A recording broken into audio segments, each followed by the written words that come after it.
जय सद्गुरू सगळ्यांना. मी आहे स्नेहा. मी माझ्या या चॅनलवर तुमचं स्वागत करीत आहे. आज आपण पाहणार आहोत मालवणी पद्धतीमध्ये बांगडा करी कशी बनवायची ती. अगदी सोपी पद्धत आहे. चला मग पाहूया आपण बांगडा करी कशी बनवायची. इथे मी 2 असे बांगडे घेतलेले, त्याचे असे चिरा पाडून भाग केलेले आहे. आता ह्याला आपण मॅरिनेट करूया. हळद, मीठ आणि लिंबू टाकून आपण ह्याला मॅरिनेट करायला ठेवणार आहोत. तुम्हाला जर वेळ असेल तर ह्याला अर्धा ते पाऊण तास ठेवू शकता, नाहीतर 10 ते 15 मिनटामध्ये आपण मॅरिनेट करू शकता. आता आपण याला मॅरिनेट करून घेतलेला आहे. हे बांगडा मच्छी आहे. आपल्याला हवी असेल तर आपण दुसरी कोणती मच्छी घेऊ शकता.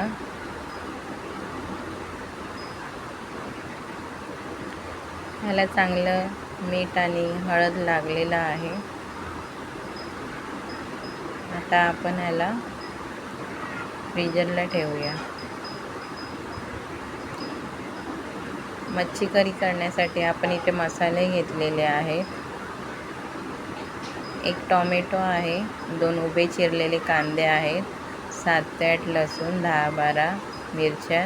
इथे सुकं खोबरं आणि ओलं खोबरं घेतलेलं आहे. मी कोकम भिजत ठेवलेलं आहे पाण्यामध्ये, आणि पाण्यामध्ये धने आणि लाल बेडग्या मिरच्या भिजत ठेवलेल्या आहेत. धणे आणि लाल बेडग्या मिरच्या आपण वाटण आधी करून घेणार आहोत. त्याच्यात थोडीशी बडीशॉप टाकलेली आहे. याचं वाटण आपण करणार आहोत. तुम्ही पाहू शकता इथे वाटण झालेलं आहे. आता आपण या मसाल्याचं वाटण करणार आहोत. ह्याच्यात थोडंसं 1 चमचा इतकं जिरं घेतलेलं आहे. ह्याचंही आपण वाटण करून घेतलेलं आहे. आता मच्छी करीची आपण तयारी करणार आहोत. इथे मी 1 कढईमध्ये तेल घेतलेलं आहे. ह्याच्यामध्ये 1 कांदा बारीक चिरून टाकलेला आहे.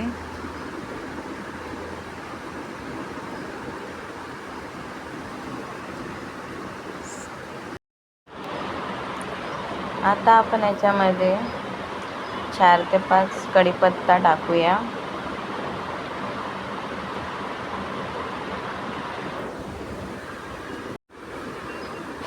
चार ते 5 लसूण हे ठेचून घेतलेला आहे हमदस्त्यामध्ये. लसूणचा फ्लेवर हा आपल्या करीला चांगला स्वाद देईल, त्याच्यामुळे आपल्याला टाकायचं आहे. कारण आपण वाटण करताना टाकलेलं होतं, पण आपल्या ह्या फोडणीला चांगला लसणाचा वास येईल, फ्लेवरसाठी टाकलेला आहे. तुम्हाला नसेल हवं तर स्किप करू शकता. इथे बेडग्या मिरची आणि अख्ख्या धण्याचं जे आपण वाटण केलेलं होतं ते टाकणार आहोत. बेडग्या मिरची आणि धण्याचं हे वेगळं वाटण केलं आहे, आणि आपला दुसरा जो मसाला होता त्याचं वेगळं वाटण केलेलं आहे. आता आपण खोबरं, कांदा जे काय आपण वाटण घेतलेलं ते टाकणार आहे. चांगलं दोन्ही वाटणाला चांगलं आपण तेलामध्ये परतवणार आहोत. जोपर्यंत मसाला हा तेल सोडत नाही तोपर्यंत चांगलं आपण याला परतून घेणार आहोत.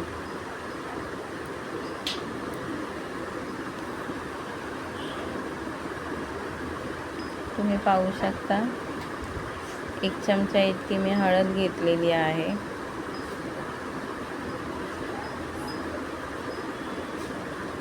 बेडग्या मिरच्या ह्या ज्या असतात ह्या फक्त कलर देण्यासाठी असतात, तिखटपणा नसतो त्याच्यामध्ये. जर आपल्याला तिखट मिरच्या हव्या असतील तर आपण बेडग्या मिरच्याच्या ऐवजी दुसऱ्या लाल तिखट मिरच्या घेऊ शकता.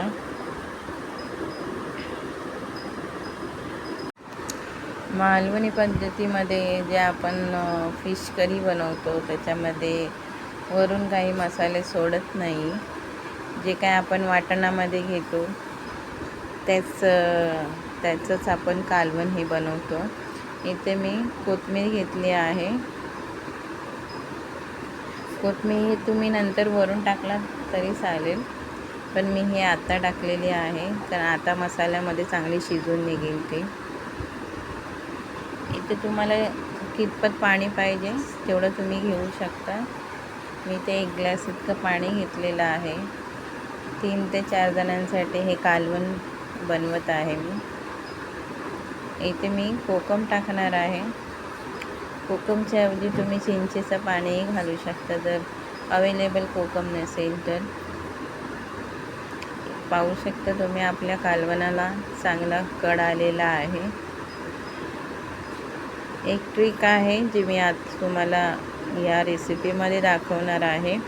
जर तुम्हाला आवडलीच तर कमेंटमध्ये सांगा, आणि नाही जरी आवडली तरी मला कमेंटमध्ये सांगायला विसरू नका. ही माझी पद्धत आहे. मालवणी पद्धतीमध्ये हे असं बनवत नाही, पण मी तुम्हाला ही एक ट्रिक दाखवणार आहे.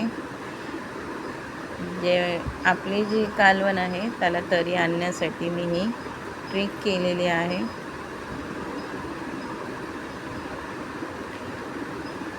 चांगला हा आपला कालवण आता कडलेला आहे. तुम्हाला हवं असेल तर तुम्ही पाणी टाकून अजूनही पातळ करू शकता, पण पाणी टाकल्यावर खूपच आपलं हे कालवण पाण्यागत होईल. थोडं जाडसरच असलं तर आपल्याला भाताबरोबरही खाऊ शकतो आपण, चपातीवर भाकरीबरोबरही खाऊ शकतो. जास्तही घट्ट नको आणि जास्तही पाण्यासारखंही नको. तुम्ही पाहू शकता.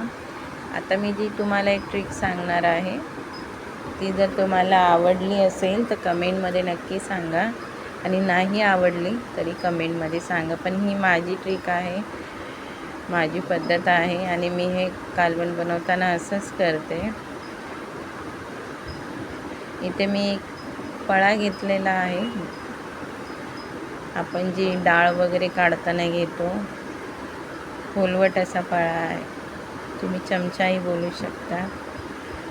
त्याच्यामध्ये मी हे तेल चांगलं कडू देणार आहे, आणि आता त्याच्यामध्ये मी लाल तिखट मसाला टाकणार आहे. आपलं तेल हे जास्त कडलेलं नाही आहे, त्याच्यामुळे मी पळा साईडला घेतलेला. आता याच्यामध्ये मी लाल तिखट टाकणार आहे. लाल तिखट हे चांगलं आपलं तेलामध्ये शिजू द्यायचं थोडंसं. ही फक्त ट्रिक आहे, फक्त आपल्या कालवणाला एक प्रकारची तरी देण्यासाठी. तुम्हाला जर नसेल हवं तर तुम्ही स्किप करू शकता, पण हे कालवण या पद्धतीमध्ये खूप छान दिसतं आणि चव पण खूप छान लागते. ह्याच्यामध्ये जर तुम्ही लसणाच्या पाकळ्या जरी टाकलात तरी फ्लेवर खूप छान येईल तरीबरोबर. मी फक्त तुम्हाला आता तरी येण्यासाठी दाखवलेलं आहे. मालवणी पद्धतीमध्ये मसाले वगैरे काही यूज करत नाही. जे काय आपण वाटण केलं त्याच्यामध्येच आपलं हे कालवण शिजवतात. पण ही माझी पद्धत आहे, माझी एक ट्रिक आहे जी मी तुम्हाला दाखवली आहे. माझ्या पद्धतीमध्ये मी हे कालवण तुम्हाला दाखवलं आहे. इथे आपलं शिजलेलं आहे चांगला मसाला. आता आपण याच्यामध्ये आपली जे काय मच्छी आहे ती सोडणार आहोत.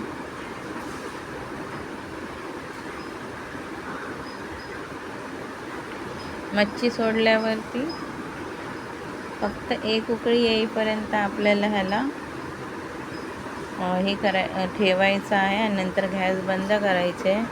जास्त आपल्याला कालवणाला उकळवायचं नाही, नाही तर आपली मच्छी ही तुटू शकते. आणि एकदा मच्छी टाकल्यावरती परत त्याला हलवायचं नसतं, नाही तर मच्छीचा गाळ होऊ शकतो. इथे आपलं हे कालवण रेडी झालेलं आहे, तुम्ही पाहू शकता. आता आपण ह्याला सर्व करायला घेऊया.